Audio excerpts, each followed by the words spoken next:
ಯಾಕೆ ಕೊಡಿದ್ರಣ ಲೆಕ್ಕ ಕೇಳಕ ಗಣಸನ ಇದ್ರಿ ಬಂದು ಲೆಕ್ಕ ಕೇಳ್ಬೇಕ ಅಲ್ಲ ಲೆಕ್ಕ ಕೇಳಕ್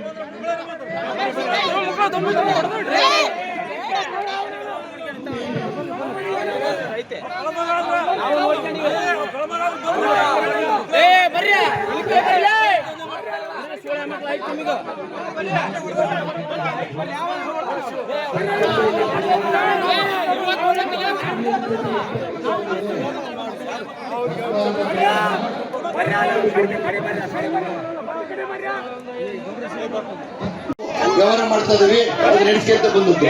ಇನ್ನೊಂದು ಹರಿಯಾಣದಲ್ಲಿ SBI ಬ್ಯಾಂಕ್ ಅಕೌಂಟ್ ಮಾಡಿದೀವಿ. ಆ ಅಕೌಂಟ್ ಯಾಕೋಸ್ಕರ ಉಪಯೋಗಿಸ್ತೇವೆ ಅಂದ್ರೆ ಸರ್ಕಾರದಿಂದ ಬಂದ ರೊಕ್ಕ ಮಾತ್ರ ಅಲ್ಲಿ ನಾವು ಅದನ್ನು ಉಪಯೋಗಿಸ್ತಾ ಇದೀವಿ. ಆಮೇಲೆ ದಾವಣಗೆರೆ ಅರ್ಬನ್ ಬ್ಯಾಂಕ್ ನಲ್ಲಿ ಒಂದು ಅಕೌಂಟ್ ಇದೆ, ಅದು ಹಣಸೇವಾ ನಿತ್ಯ ದಾಸೋಹ ನಿಧಿ ಅಂತ ಇದೆ. ಆ ನಿಧಿ ಇದರಲ್ಲಿ ಕೇವಲ ಯಾರು ದಾಸೋಹಕ್ಕೋಸ್ಕರ ರೊಕ್ಕ ಕೊಡ್ತಾರೋ ಆ ರೊಕ್ಕನ ಅಲ್ಲಿ ಡಿಪಾಸಿಟ್ ಮಾಡೋ ಸಲುವಾಗಿನೇ ಒಂದು ಅಕೌಂಟ್ ಮಾಡಿದ್ದೇವೆ. ಮುಂಚೆ ನಾವು ಅಲ್ಲಿ ಮಾಡಿದ್ವಿ, ಅದು ಬಡ್ಡಿ ರೇಟ್ ಕಮ್ಮಿ ಇತ್ತು. ಅವಾಗ ಏನ್ ಹೇಳಿದ್ರು ಅಂದ್ರೆ ಮುರುಗೇಶ್ ಕಿರಾಣಿ ಬ್ಯಾಂಕ್ ನಲ್ಲಿ ಇಟ್ರೆ ಬಡ್ಡಿ ಜಾಸ್ತಿ ಬರ್ತದೆ ಅಂತ ಹೇಳಿ ನಾವು ಅಲ್ಲಿ ಟ್ರಾನ್ಸ್ಫರ್ ಮಾಡಿದ್ವಿ. ಅದು 4 ಅಕೌಂಟ್ ಮಾತ್ರ ನಾನು ಸಭೆಗೆ ಹೇಳಿದಾಗ, ಇಲ್ಲ ಇನ್ನು 10 ಅಕೌಂಟ್ ಅದಾವು, 10 ಅಕೌಂಟ್ ನೀವು ಮುಚ್ಚಿಟ್ಟಿರಿ, ನೀವು ಅದನ್ನು ದುರುಪಯೋಗ ಪಡಿಸ್ಕೊಂಡಿರಿ ಅಂದಾಗ ನಾವು 10 ಅಕೌಂಟ್ ಯಾವ ಅನ್ನೋದು ಎಲ್ಲವೂ ತೆಗಿಸಿದಾಗ ಹಿಂದೆ ಏನಾಗಿತ್ತಪ್ಪ ಅಂದ್ರೆ ಇಲ್ಲಿ ನಮ್ಮ ಒಂದು ಇವಳು ರೊಕ್ಕ ಎತ್ತಕ್ಕಾಗೋದಿಲ್ಲ, ಪ್ರತಿ ತಿಂಗಳು ರೊಕ್ಕ ಯಾರು ಬಂದು ತಗೊಳ್ರಿ ಅಂತ ಯಾರು ಕೊಡಕ್ಕಾಗೋದಿಲ್ಲ.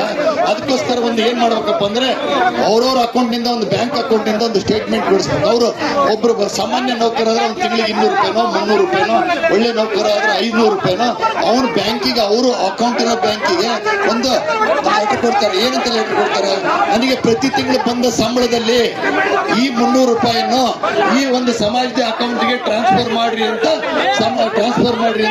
ಅವ್ರು ಲೆಟರ್ ಕೊಟ್ಟಾರೆ. ಅಂತ ಅಕೌಂಟ್ಗಳು ಅವು ಅದಾವು. ಅವು